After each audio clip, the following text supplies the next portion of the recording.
Amrit noni presents. ನಾನು ಒಂದು ತುಂಬ ಸ್ಟ್ರಾಂಗಾಗಿ ಬಿಲೀವ್ ಮಾಡ್ತೀನಿ, ಕನ್ನಡದಲ್ಲಿ ಇದುವರೆಗೂ ಎಂಟರ್ಟೈನ್ಮೆಂಟ್ ಇರುವಂಥ ಒಳ್ಳೆ ಸಿನಿಮಾ ಯಾವತ್ತೂ ಸೋತಿಲ್ಲ, ಅದು ಯಾರದೇ ಆಗಿರಲಿ. ಇವಾಗ Rangitaranga was a good film, that is why people ಅಷ್ಟು ಇಷ್ಟಪಟ್ಟರು, ಅಷ್ಟು ಮೆರೆಸಿದ್ರು. ರಾಜರಥ ಚೆನ್ನಾಗಿರಲಿಲ್ಲ, ಇಷ್ಟ ಆಗಲಿಲ್ಲ. So you cannot say audience ಬರ್ತಾ ಇಲ್ಲ, ಆಡಿಯನ್ಸ್ ನೋಡ್ತಾ ಇಲ್ಲ. ಅಲ್ಲ, ಸಿನಿಮಾ ಚೆನ್ನಾಗಿದ್ದರೆ ಆ 10 ಜನ ಯಾರು ಬಂದು ನೋಡ್ತಾರೆ, ಅವ್ರು ನಾಳೆ 20 ಜನ ಕರ್ಕೊಂಬರ್ತಾರೆ. ಬಿಕಾಸ್ ನಮ್ಗೆ ಅದೇ ಆಗಿದ್ದು, ನಾವು ಫಸ್ಟ್ ದಿನ ಬೆಳಿಗ್ಗೆ ನೋಡಿದವರು ಸಂಜೆ ಫ್ಯಾಮಿಲಿ ಜೊತೆ ಕರ್ಕೊಂಬಂದು ನೋಡ್ಸೋದು ಸಿನಿಮಾನ.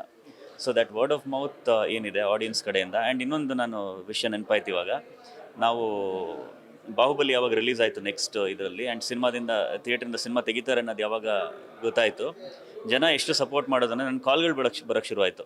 ಕೆಲವ್ರು ಫೋನ್ ಮಾಡಿಬಿಟ್ಟು, ಸರ್ ನಾವೊಂದು ಪ್ರೊಸೆಷನ್ ಸ್ಟಾರ್ಟ್ ಮಾಡ್ತಾ ಇದ್ದೀವಿ, ನಾವು ಕ್ಯಾಂಡಲ್ ಹಿಡ್ಕೊಂಡು ನಡೀತೀವಿ, ಎಲ್ಲೆಲ್ಲಿ ಬಾಹುಬಲಿ ಹಾಕಿದ್ದಾರೆ ಅಲ್ಲೆಲ್ಲ ನೆಲದ ಮೇಲೆ ನಮ್ಮ ರಂಗಿತರಂಗ ಪೋಸ್ಟ್ ಹಾಕ್ಬಿಟ್ಟು ನೀವು ಇದನ್ನು ನೋಡಬೇಕಂದ್ರೆ ನಮ್ಮ ಪೋಸ್ಟ್ರು, ಕನ್ನಡ ಸಿನಿಮಾ ಪೋಸ್ಟ್ರು ತುಳ್ಕೊಂಡು ಬಂದು ನೋಡಬೇಕು ಅಂತ ಮಾಡ್ತೀವಿ ಅಂತ. ನಾನು ಇಲ್ಲ, ನೀವು ನಿಮ್ಮ ಅಭಿಮಾನ ಏನಿದೆ ನಾನು ತುಂಬ ಅದಕ್ಕೆ ನಾನೇನು ಹೇಳೋಕ್ಕಾಗಲ್ಲ, ಬಟ್ ಆ ಥರ ಮಾಡೋಕ್ಕೆ ಹೋಗಬೇಡಿ. ಬಿಕಾಸ್ ನನಗೆ ಬಾಹುಬಲಿ ಅಗೇನ್ಸ್ಟ್ ಏನೂ ಇಲ್ಲ, ಅವ್ರೂ ಕಷ್ಟಪಟ್ಟು ಸಿನಿಮಾ ಮಾಡಿರೋದು, ಅವ್ರಿಗೂ ತೋರಿಸೋ ಎಲ್ಲ ಹಕ್ಕಿದೆ. ನಾವು ಕೇಳ್ತಾ ಇರೋದಷ್ಟೇ, ನಮ್ಮ ಸಿನಿಮಾ ಓಡ್ತಾ ಇರೋ ಥಿಯೇಟ್ರಿಂದ ತೆಗೆದುಬಿಟ್ಟು ಹಾಕಬೇಡಿ ಅಂತ ಅಷ್ಟೇ. ಬೇರೆ ಹಾಕ್ಕೊಳ್ಳಿ, ನಮಗೆ ಅವ್ರ ಸಿನಿಮಾ ಚೆನ್ನಾಗಿ ನಮಗೂ ಖುಷಿನೇ ಅದನ್ನು. We are not against any film.